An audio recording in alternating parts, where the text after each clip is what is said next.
Hello, in this video, you will learn more about data preprocessing. Data preprocessing is a tricky topic to tackle, primarily because there is no single standard way of doing it. It really depends on the use case that you have, and sadly, 80% of the work that you'll be doing is cleaning and preprocessing, and there is, again, no standard way of doing it. So that's why it is tricky. But I'll provide you some of the common pre-processing techniques that we often use when we do our analysis and machine learning tasks. So this should cover many of the things that you'll be doing. So let's start. Again, you import the library trio, and I just select color scheme that I want. We use the Titanic dataset because it is readily available and it is a very common dataset. So we simply check the details of this data frame, of this data set. So you see it has the following columns and the data types for that. Now, what are some of the pre-processing techniques that we can do for this? So there's text transformations. By accessing the str attribute of an object, feature, / column in pandas, we can use the methods under string data type / object. For example, dfname.str, we can use str there because it's an object, it's a string. And after that, we apply the .lower method. Basically, you could use all the methods available for string data types. Upper also exists. It's a method that you can use for string data types. So yeah, as you can see, it is now in uppercase format. You could also use title. So only the first character is in uppercase. You could also use .split. So our delimiter for that is the comma. And then it treats the elements before that as the element. I mean, the character before and after the commas are treated as elements. So in this case, Bront is the first element and then followed by Mr. Owen Harris, because in our initial data, if you look at row 0, there's comma and Bront. So now this is the first element and the following is the second element. For the second example, the same follows. So it's coming as the first element followed by Mrs. John Bradley up until the end of the string. You get the idea.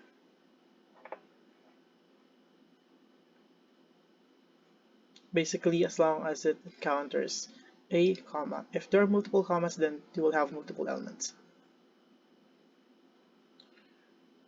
What else? You can also perform encoding. In many cases, we need our data to be in numerical format. So how should we deal with datasets with categorical data in it? Well, we can use different encoding strategies for that, one of which is one-hot encoder. This encoding strategy creates one column for each unique value in the original column. We use this when there is no hierarchy in our categories. So we have df import here. You could perform value counts. So you get SEQ,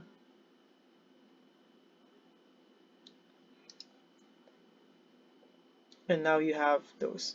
We're just checking the possible values that you have, and there's 2 null values. How do we do that? How do we apply one-hot encoding? You could use pandas get dummies. So if you plug in the df import inside pd.getDummies, you get the one-hot encoded version of the data frame or the series.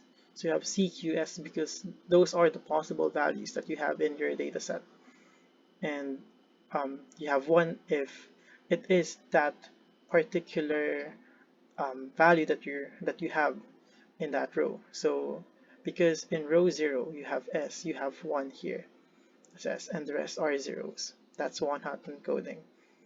Now you have a numerical representation of your originally string or object data type.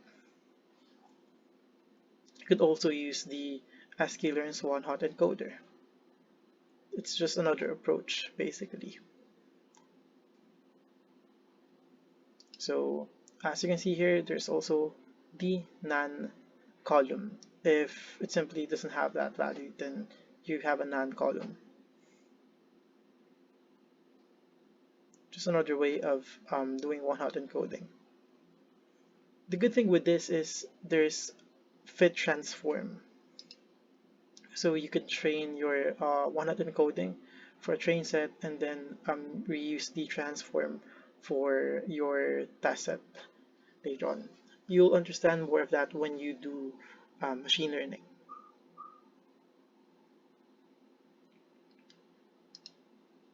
Then we just check the counts for the different columns. So as you can see, there's 2 nans. That's why that makes sense. This is consistent with the one that we got when we were doing our EDA here. We have 2 null values. So that's a good thing with using sklearn's one-hot encoder. We're also capturing that nan column if you want that. Okay, we can also transform it back to its original form. Encoder.inverse transform using the encoded value. That's a good thing with the sklearn's one-hot encoder. What else? We could also do the binning preprocessing technique. So binning converts a continuous feature into a categorical one by chunking or binning the values. This is somewhat like the opposite of one-hot encoding. So you have numerical values, continuous values. Here we simply plot the histogram so we can see the distribution. Now to perform manual cuts, you can use this snippet here. So use pd.cut and then provide the continuous values. Then the bins that you want, you specify the bins. So you want there to be 0 to 50, 50 to 100, 100 to 100, and 200 to 400. Those are your bins. You'll also specify the names of the groups or bins. And then if you want to include the leftmost value in the bins, use include lowest equals true. So now you end up with the following bins. You have 0 to 49.99. Basically it's 9999. And then 50 to 99.9999. 0 to 49.99, 50 to 99.99. Sorry, this is the bin for this particular row. So you identify that the value that you have in row 0 is under this bin. We can check, right, in our EDA, it's 7.25, so it's under 0 to 49.99. So that's what this thing really is. You assign bins to the different values based on the values that you put here. And if you check the counts, there you have it. Most of your values are in this bin, 0 to 49.99, and then 107 are in 50 to 99.99, 33 are in 100 to 199.999, and 17 are in 200 to 399.99. If you want cuts with equal spacing, you could use this snippet here, pd.cut, then your series, and then the number of spaces. We want 5, so it automatically computes that. So with this you end up with equally spaced cuts. Okay, what else can you do? You can handle missing data. How? Through dropping or imputation. Let's start with dropping. If there isn't much null values, we can simply drop them. So in this case, I say that the number of null values are um, okay, just okay. So we just drop and we end up with 183 non-null values. Why that view? Because there's cabin here containing many null values. So that's why we ended up with this much. Yeah, many rows were omitted. A better way to do this is through imputation. So imputation is another way of saying that you want to fill in the missing values instead. We can change the imputation strategy to mean, median, most frequent, and constant. We will be using most frequent for this example because it can handle categorical data, and we have that in our dataset. So for the values, for the cells that are null, we basically just fill in the most frequent value. So now we end up with an imputed dataset, and we don't have missing values anymore. We have 891. You can also do feature selection. Sometimes we don't need some of the features, so we simply drop them. How do you do that? You do df.drop and then specify the columns or features that you want to be dropped. Access equals 1 means that this is for the columns. If you make it equal 0, then you will drop the rows instead, having those names. But we know that you have numbers in your rows here, so it won't delete anything basically. So here's a one-liner code to remove categorical features, which I believe will be very useful in many cases. Yes, you use this code. You end up with just the numerical features. In some cases you want to maintain the categorical features, but this is a neat way of just removing those things if you quickly want to do your machine learning. What else? We have scaling. There are times wherein we will have to rescale our data, especially when dealing with machine learning. So you use the following scaling. You have standard scaler, min-max scaler. You can specify the start and end for your min-max scaler. You have fit transform, and then you end up with the scaled dataset.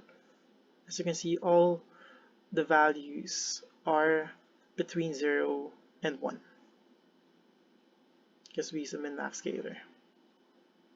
Yes. If you want some sanity check, you could use the .describe method, and you can see that the min is really 0 and the max is really 1. You can also use other scalar techniques such as standard scaler, which standardizes the data by scaling it based on its mean and standard deviation. Now the data is standardized.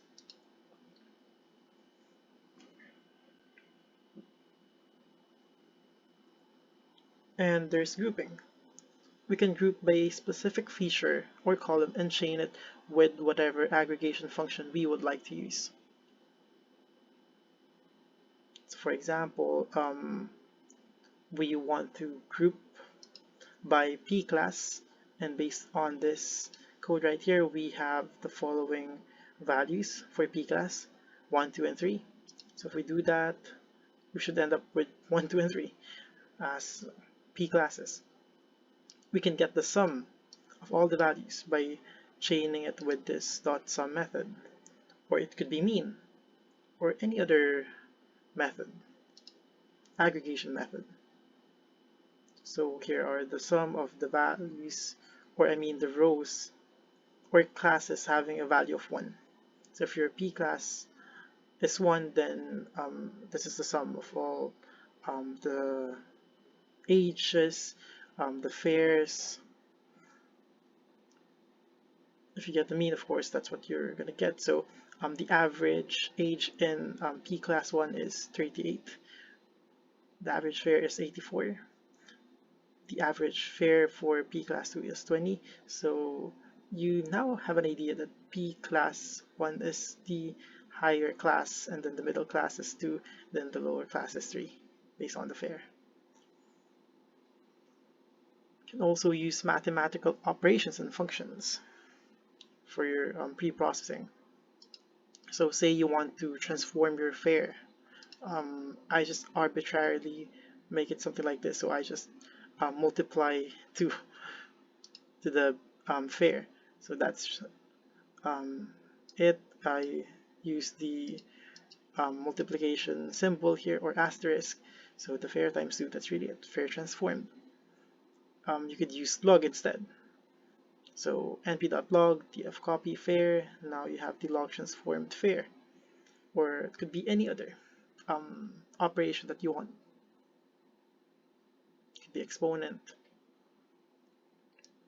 You could use custom functions. So say I want to categorize a fare as low if it's lower than 50. If it is between 50 and 100, that's medium. If it's higher than that, then that's high. So we could create custom functions for that and put it inside our apply method. So dfare.apply, then our custom function. And now we have our fare custom function. So here are some of the pre-processing techniques that you could utilize when doing your analysis or machine learning. And I hope this helps a lot. Thank you.